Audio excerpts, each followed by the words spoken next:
Jonathan, I know it's been a while since you've had the opportunity to play a night game, play in prime time, your first opportunity to do it as a pro. But can you just give me a sense of being in your shoes with the magnitude of a game like that? Lights on, prime time, only game of the night, all eyes on you.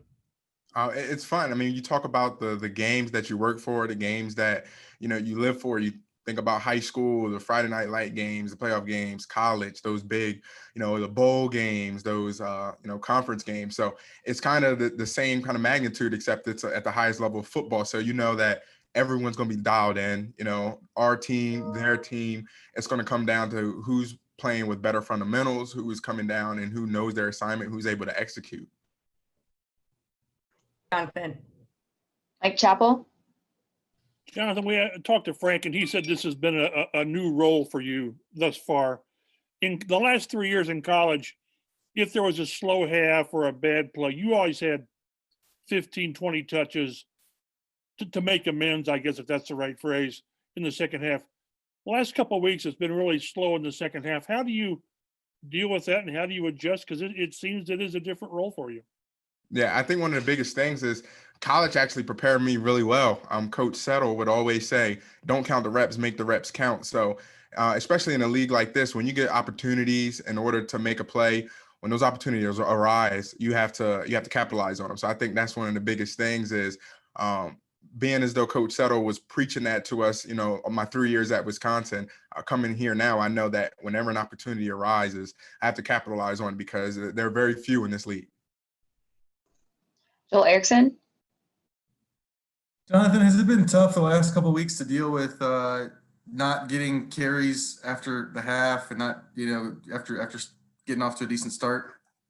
Yeah, one of the biggest things is understanding we got guys that are more than capable. I know you guys just mentioned a little bit ago is, you'd have about 15 plus carries in college. But, the beauty about this thing is, everyone here at the highest level of football are really good football players. So no matter if it's your number being called or someone else's number being called, they're more than capable than being able to make that play and to make a big play. So I think the biggest thing is understanding whether it's first half, second half, whenever number 28 number is called, I have to make sure that I know my assignment, I know my job, and I'm able to execute at a high level because the team's counting on me.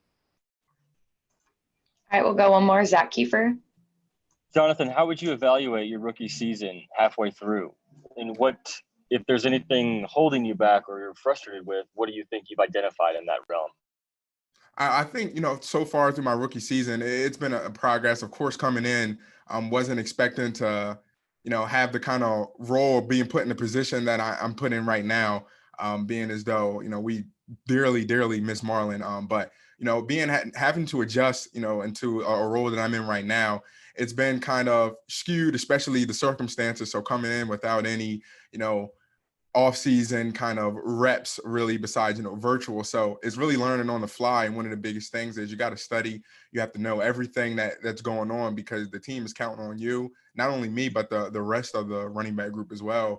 And everyone else on the team to come in and know exactly what they need to do without having those off-season reps. And I think one of the biggest thing is, leaning on my teammates. I think that's one of the biggest areas where I've actually grown is that I've had a lot of older teammates, a lot of vets every single day giving me bits and pieces and nuggets of knowledge and information so that I don't have to learn that on the fly. It's being given to me, which I'm really grateful for. So I definitely think that, there's still a lot of improvement to go, but if I'm able to still lean on my teammates how I have been the first half of the season, I think, the second half will be okay.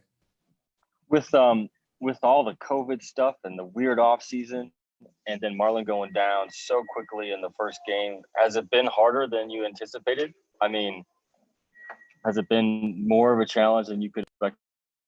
Well, coming in, you knew it was going to be a challenge. I mean, it's the highest level of football. So, whether you look, at the corners, whether you look at the defensive line, whether you look at the line, everyone is really, really, really, really, really good football players. So, like I mentioned earlier, it's going to come down to the fundamentals. Which player, which team is going to play with the better fundamentals for an entire 60 minutes?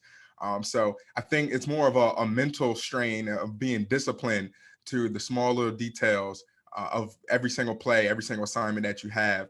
So it's definitely, besides, a physical difference, there's definitely a huge mental difference as far as having that discipline. So definitely didn't come in thinking it was going to be easy at all. And it's definitely lived up to the hype.